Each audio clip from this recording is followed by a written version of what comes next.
नमस्कार मैत्रिणींनो, आज आपण मोड आलेल्या मुगाची मस्त अशी रेसिपी बघणार आहोत. तर इथे एक वाटीभर मोड आलेले मूग घेतलेले आहेत. ते मिक्सरच्या भांड्यात काढून घ्यायचे आहेत. त्याच्यामध्येच इथे 10-12 लसणाच्या पाकळ्या आहेत त्या टाकून घ्यायच्या आहेत. इथे 2 हिरव्या मिरच्या आहेत त्या पण टाकून घ्यायच्या. इथे 1 इंच आल्याचा तुकडा घेतलेला आहे तो पण याच्यामध्ये टाकून घ्यायचा आहे. आता इथे 2 हिरव्या मिरच्या आहेत त्या थोड्याशा बारीक अशा चिरून घ्यायच्या आहेत जेणेकरून छान अशा त्या बारीक होतील. आता थोडंसं पाणी घालायचं आहे आणि याला छान असं वाटून घ्यायचं आहे. तर बघू शकता आता हे आपले जे मूग आहेत का ते छान असे वाटलेले आहेत. त्यामध्ये 1 वाटीभर रवा घालायचा, 2 चमचे दही घालायचं आहे, पुन्हा अर्धी वाटी पाणी घालायचं आहे. तर आपल्याला इथे जास्त पाणी घालायचं नाही, तर मी इथे अर्धी वाटीच पाणी घातलेलं आहे. आता इथे एक तडका घेऊयात करून. तर इथे मी पॅनमध्ये तेल गरम केलेलं आहे, त्याच्यामध्ये मोहरी घातलेली आहे, हिंग, कढीपत्ता घातलेला आहे. तर आता हा तडका आपण जे मिश्रण आहे का त्याच्यावर ओतून घेऊयात आणि याला व्यवस्थित असं एकदा मिक्स करून घेऊयात. आता इथे मी कोथिंबीर घेतलेली आहे, 1 कांदा घेतलेला आहे बारीक चिरून, तो पण ह्याच्यामध्ये टाकून घ्यायचा आहे. आता याला व्यवस्थित असं मिक्स करून घेऊयात. आता इथे काय केलेलं आहे मी ते 5-7 पालकाची पानं घेतलेली आहेत. ते स्वच्छ धुवून घेतली, त्याला बारीक असं चिरून घेतलेले आहेत.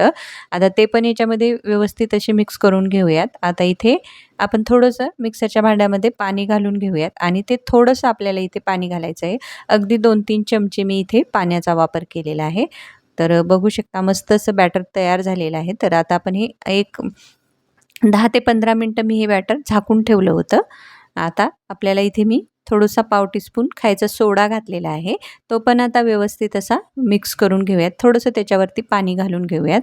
आता एकदम मस्त असं हलकं-फुलकं बॅटर तयार होतं. चवीनुसार मीठ घालूयात. आता हे मीठ पण आपल्याला छान व्यवस्थित असं मिक्स करून घ्यायचं आहे. तर मी ह्याचा 2 पद्धतीचा नाश्ता केलेला आहे एकाच मिश्रणापासून. तर इथे मी अप्पे पात्र घेतलेलं आहे. तर त्याच्यामध्ये तेल ओतून घ्यायचं आहे. संपूर्ण आपल्याला हे अप्पे पात्रामध्ये तेल व्यवस्थित असं मिक्स लावून घ्यायचं आहे आणि आता नंतर आपल्याला आपण जे मिश्रण तयार करून घेतलेलं आहे का ते असं अप्पे पात्रामध्ये भरून घ्यायचं आहे. व्यवस्थित असं भरून घेऊयात आणि आपल्याला हे झाकून ठेवून आपल्याला एक 3-4 मिनिटं हे शिजवून घ्यायचं आहे. जेणेकरून वरचा भाग कोरडा झाल्यानंतर आपण हे पलटवून घेऊयात. अगदी मस्त खुसखुशीत असे हे अप्पे तयार होतात. चवीला तर एकदम भन्नाट आणि पौष्टिक पण आहेत, कारण आपण याच्या मोड आलेल्या मुगापासून ही रेसिपी तयार केलेली आहे हा पदार्थ.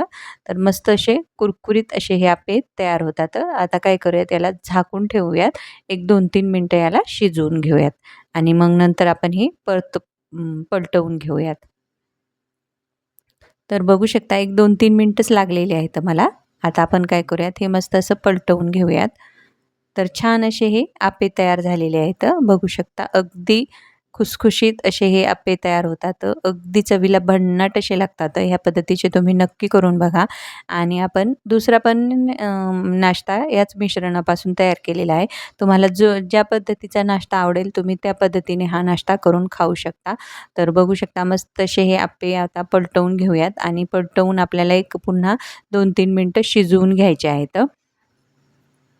तर तुम्ही खालचा रंग बघू शकता, मस्त असा रंग आलेला आहे आणि अगदी छान असे हे अप्पे शिजलेले आहेत. आता थोडं-थोडं तेल घालून घेऊयात आणि पुन्हा याला झाकण लावून एक 2-3 मिनिटं छान असे शिजवून घेऊयात. जेणेकरून दोन्ही बाजूनी छान असे खरपूस होतील. तर आता आपले अप्पे दुसऱ्या बाजूला शिजत आहेत, तर इथे मी तडका पॅन घेतलेला आहे. त्याच्यामध्ये तेल ओतून घेतलेलं आहे. अगदी 1 चमचाभरच मी तेल घातलेलं आहे. त्याच्यावरती तिळं घालून घेतलेले आहेत, पांढरे तीळ. आणि आपण जो मिश्रण आहे का ते याच्यामध्ये ओतून घ्यायचं आहे आणि याला छान असं पसरवून घ्यायचं आहे. पूर्ण तडका पॅन आहे का तेवढं आपल्याला हे पसरवून घ्यायचं आहे आणि याला झाकण लावून पुन्हा आपल्याला एक 2-3 मिनिटं किंवा वरचा भाग कोरडा होईपर्यंत आपल्याला हे छान असं शिजवून घ्यायचं आहे. तर मी याला झाकण लावून घेते. तर तोवर आपले अप्पे पण तयार झालेले आहेत. तर अशा चाळणीवर मी हे अप्पे काढून घेतलेले आहेत. अगदी खुसखुशीत आणि रंग तुम्ही बघू शकता मस्त असा आलेला आहे. अगदी मस्त असे चवीला एकदम भन्नाट खुसखुशीत असे आपले हे अप्पे तयार झालेले आहेत. भन्नाट चवीचे आणि पौष्टिक असे आपले हे अप्पे तयार झालेले आहेत. बघू शकता मस्त असे भाजलेले पण आहेत दोन्ही बाजूनी छान खरपूस असे. तर तुम्ही हे एखाद्या चटणीसोबत किंवा सॉससोबत सर्व्ह करू शकता. तर मी हे सॉससोबत सर्व्ह केलेले आहेत. मस्त खुसखुशीत आपले अप्पे तयार आहेत.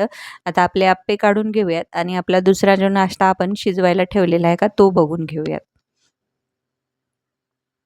तर तुम्ही आप्याचा रंगसुद्धा बघू शकता, मस्त असा आलेला आहे.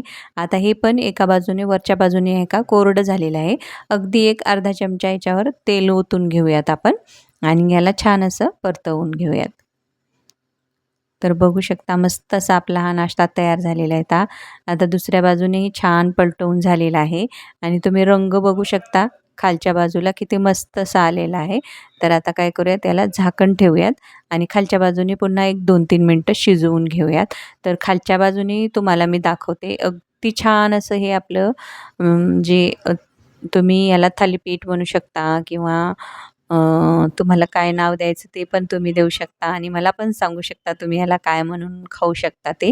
अगदी खुसखुशीत आपले हे आप्पे तयार झालेले आहेत. अगदी दोन्ही प्रकारचा नाश्ता एकदम चविष्ट आणि एकदम मस्त चवीला भन्नाट असा लागतो आणि करायला पण एकदम सोपा, झटपट होणारी ही रेसिपी आहे.